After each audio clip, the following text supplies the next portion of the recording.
Hi అండి, welcome to triple Chocos. నేను కుమారి. రక్షాబంధన్ యొక్క చాక్లెట్స్ కొరియర్స్ అందరికీ ఒక్కొక్కటిగా వెళ్తున్నాయి. వాళ్ళ యొక్క ఫీడ్బ్యాక్స్ని పంపుతున్నారు. నిజంగా చాలా చాలా ఆనందంగా ఉంది.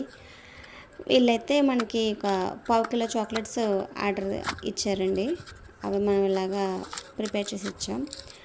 రక్షాబంధన్కి కిట్ కింద మన రాఖీ, అదే చెప్పినట్టుగానే కుంకుమ, అక్షంతలు అవి ప్రొవైడ్ చేసాం. దట్టు వాళ్ళు చాక్లెట్స్ బార్స్ అన్నీ కూడా అడిగారు కాబట్టి మనం ఇలాగా చేసి ఇవ్వడం జరిగింది. ఇవన్నీ కలిపి ఒక 1/2 కిలో చాక్లెట్స్ వాళ్ళు ఇలా ఆర్డర్ ఇచ్చారు. ఆటతో పాటు ఇంత మంచి బ్యూటిఫుల్ ఫీడ్బ్యాక్ కూడా ఇచ్చారు. నాకు చాలా చాలా హ్యాపీ అనిపించింది. మనం వర్క్ చేసినప్పుడు ఎదుటి వ్యక్తి గుర్తించిన మనకి ఒక రికగ్నైజ్ చేసి మనకు ఒక సర్టిఫికేట్ ఇస్తే ఎంత ఆనందంగా ఉంటుందో అది నాకు వీళ్ళ ద్వారా లభించింది. Thank you so much for your feedback అండి. Thank you. సో మీకు కూడా ఇలాంటి మంచి మంచి చాక్లెట్స్, ఎనర్జీ చాక్లెట్ కావాలనుకుంటే మా ఛానల్ సబ్స్క్రైబ్ చేసుకొని ఫాలో అవుతూ ఉండండి. Thanks for watching.